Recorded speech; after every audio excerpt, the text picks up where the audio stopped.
AEW Slam Dunk Saturday and Sunday was this past weekend. I will be covering that, as well as a historic milestone that will be set this week, this Wednesday actually, at Dynamite. I will be going to that show. We'll talk about that and some other AEW news on this episode of Screw the Script. AEW Collision's Slam Dunk Saturday was an hour show that ran after some March Madness. Took a little while to wait for the show, but I stuck around for both nights. And so night one, the big thing that we saw was Adam Cole versus Daniel Garcia for the TNT title. That was a great showcased match between both competitors. Danny Garcia is doing a great job at just being a worker carrying that TNT belt, but I do think he does drop it soon. If anything, we see another rematch since this went to a draw on Saturday night. I think we're going to see a rematch between Garcia and Adam Cole. I was kind of wondering, does Adam Cole turn heel here? Because he looked like, for a second, just like a split second, when he, after it went to a draw and you saw him bad-mouthing Garcia, I thought he was going to get up and just start beating the shit out of Garcia. It doesn't look like that's what's going to happen. I don't think he's going to turn heel. Maybe he does still. But I do think that they do have a rematch at Dynasty coming up, I believe next Sunday. I think it's Sunday, April 6th or something like that. I do think that'll be a match on the card. But for the Collision on Saturday, for Slam Dunk Saturday, solid match, a slam dunk of a match. We saw, again, Garcia, young competitor in the promotion in AEW. He's been there since almost day one. I think he showed up around early year 2 or late year 2, maybe early year 3 at the latest. So he's been around for, I would say, at least half, if not most, of the company's existence. So I do think he's a good worker. I do think he could work a little bit better in terms of storylines. They just really haven't gotten anything that hit, except that short storyline that I wish would have went a little further than it did between him and MJF a little over a year ago, I believe. But again, he's a solid worker in AEW. Adam Cole, I've mentioned in previous videos, I think he has gotten a lot better of recently. The last 4 to 6 months since he's returned, he has packed on muscle. He looks better. He looks like he's ready to compete, ready to carry a title finally. Hopefully, barring any injuries, I don't want to see him get injured again. Hopefully we see a long Adam Cole stretch of wrestling where he can carry a title. I would love to see Adam Cole as the TNT champ. Have the Undisputed Kingdom maybe at some point carry titles. Have him carry the TNT title, and then have O'Reilly and Strong carry the tag titles. Although I don't really see them being the two to dethrone the Hurt Syndicate. But, it doesn't need to happen anytime soon. I would just like to see that in the future. Next, I would really like to talk about Julia Hart, homegrown talent. Again, I am from the Midwest. I really think she has come to her own. In the last year now, she had that title. I believe she had the TBS title for him. Yeah, she had a TBS title. I believe it was a TBS title. I could be wrong. But she had a title for, I think it was like 4 to 6 months. Good run, good solid run for her. But even now, even though she doesn't have a specific title, she has really just grown within AEW. I really think she's becoming a great competitor. Still very, very young, much like a lot of their rising stars in AEW, all under 30 for most of them anyways. And yeah, we saw a showcase, I think a rubber match, if I remember right, best 2 out of 3 between her and Queen Aminata. A really, really good match. Made Queen Aminata look good as well. She's also been, growing in the last year in terms of popularity, in terms of in-ring competition. She's looked a lot more self-aware of her moves. Got a genuine move set going on now for Queen. Not so green anymore. Queen isn't green. So, great showcase between female competitors. We'll get to night 2 in a second and kind of just indulge more into how I feel the women are doing in AEW, which I've expressed in a previous video. I think they're doing great, but I'll get more into that in a second. Again, Julia Hart picks up the win here. I don't think this feud ends, or maybe we see Julia Hart become a tweener, somebody that is supposed to be a face, supposed to be a heel, but maybe getting cheered on because she's starting to become a crowd favorite. And I don't know, there's a small part of me that thinks that we're going to see a heel turn by Queen Aminata. I think that would benefit her in the women's division in AEW, because I think that's all she's lacking. I don't think she can really pull off the face really at all. So I think her turning heel would be a great move for her. Other than that, again, solid match, and that's all I had to say on that. We also saw a trios match. It was Takesha and the Murder Machines.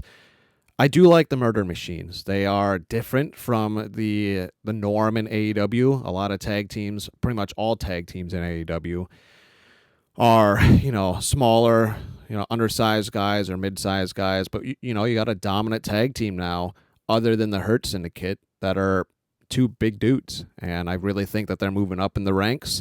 Those two and Takesha get a win.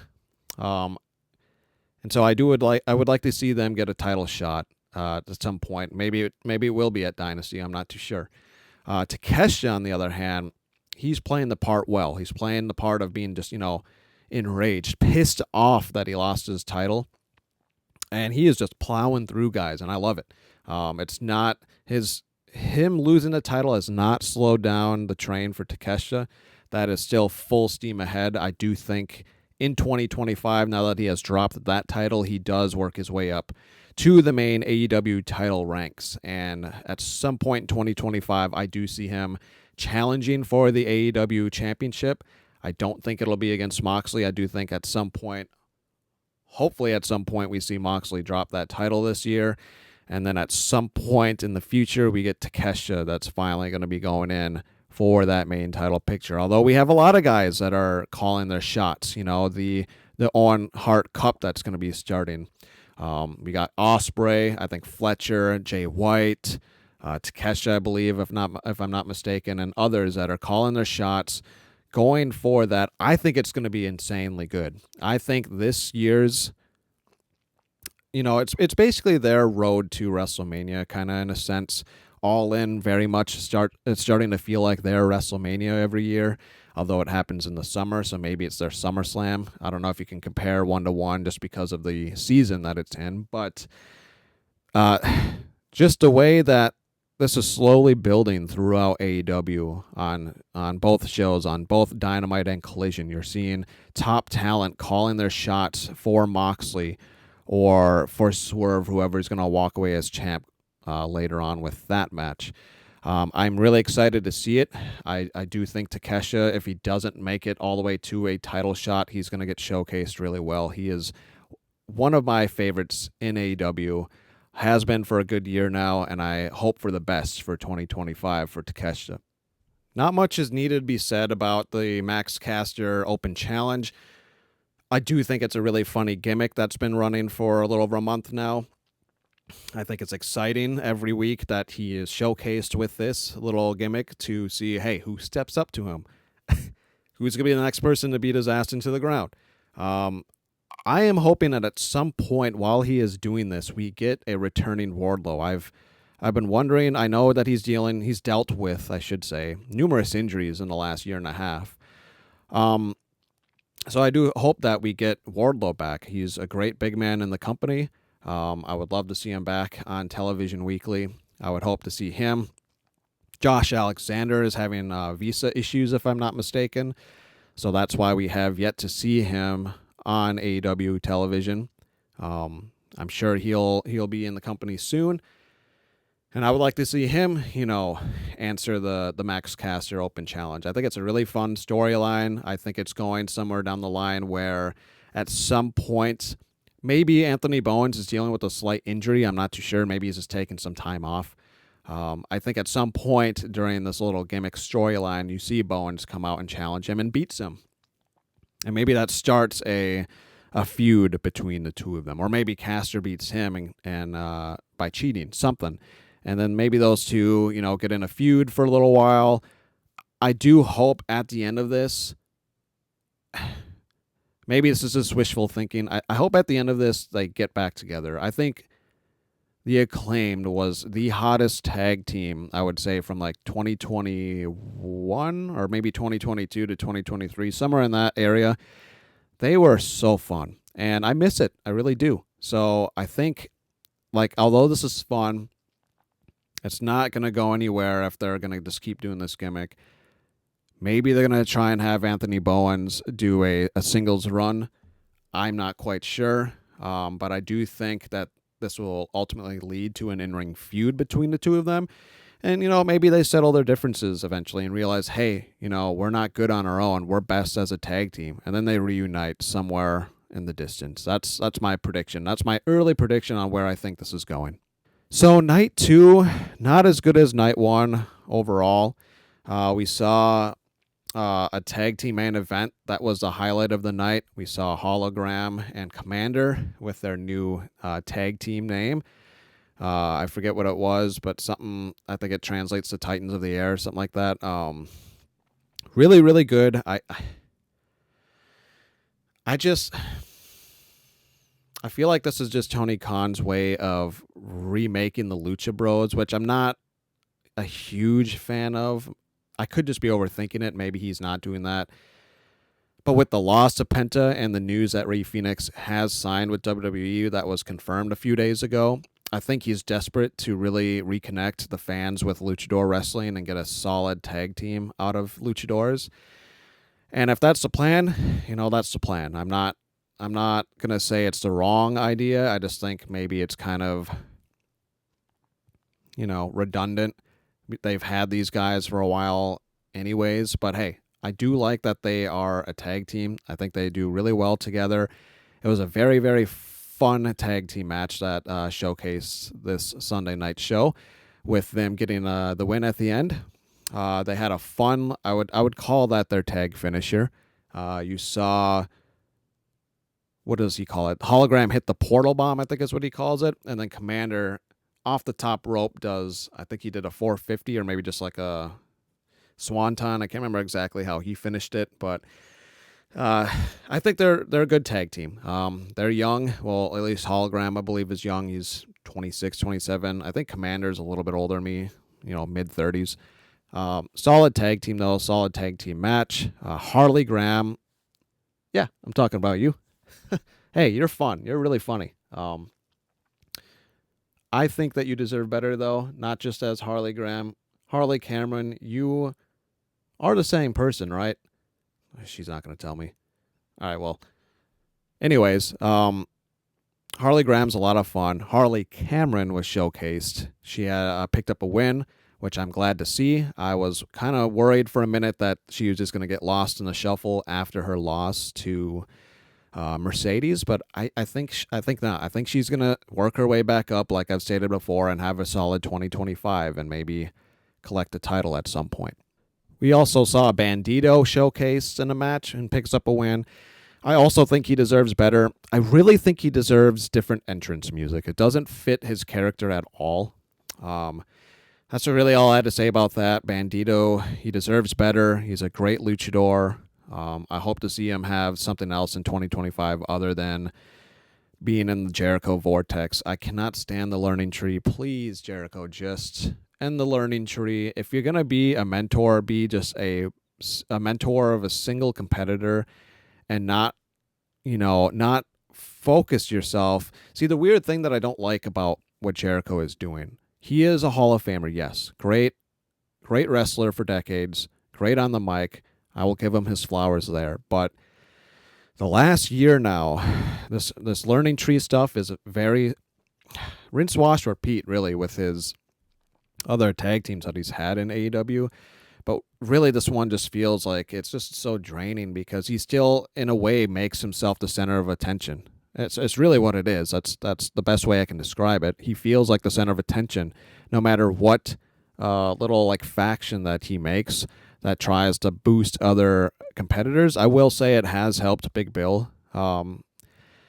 Not so much Brian Keith. The Bad Apple I've expressed is a terrible nickname. Please drop that. But yeah, Jericho, just please just cut back to part-time and be a legit mentor, somebody that just stands ringside. No more wrestling. I'm sorry. You're in your 50s. Yes, you're younger than Sting was. Yes, you're younger than Billy Gunn is. Yes, but both those guys, quite frankly, were in better shape than you. So I hate to call out the legendary Jericho like this, but I do think that he just needs to fully go to a manager position and part-time.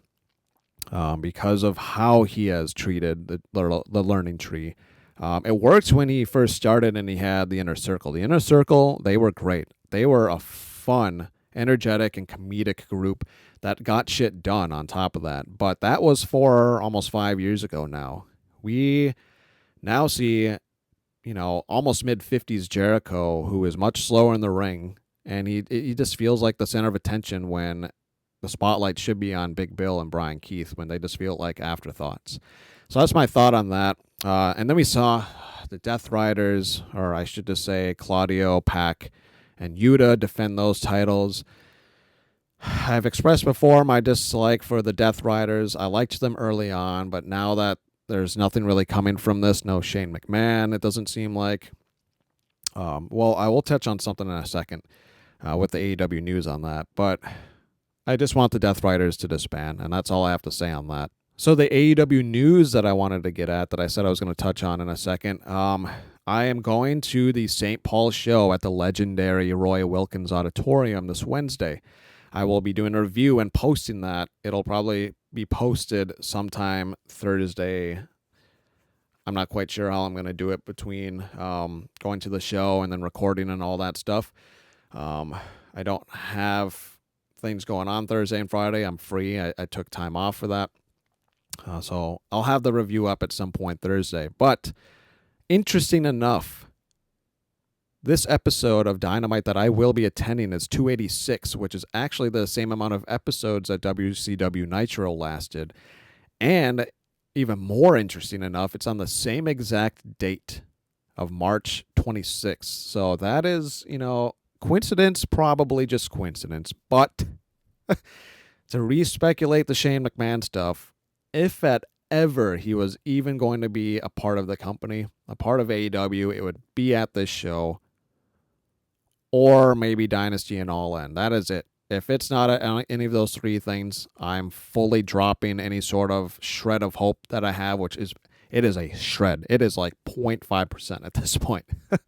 I will drop all of it. Probably just a big coincidence, though. But hey, good AEW news nonetheless.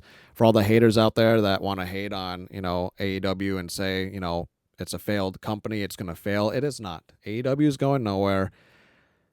This Wednesday will prove that it'll be the longest running weekly televised pro wrestling show for Turner Media on TNT, at TBS as well. Because it's going to hit that 286, and then the following week it'll surpass WCW Monday Nitro, and that is just the truth in it. So stop trying to hate on AEW and wish them to fail, because AEW as a promotion is going nowhere. So that's all I had on this episode of Screw the Script. I want to thank everyone again for listening, for watching. Please like, comment, and subscribe down below. And tell me what you're most excited for this upcoming 286 episode. Again, I will be at it live. For me, it's the Kyle Fletcher match.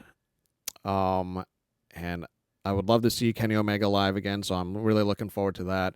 MVP and MJF, we're going to get answers on that. But again, match of the night for me, I think, is going to be Fletcher and Brody King. Again, this was Maverick with Screw the Script. Thanks for watching.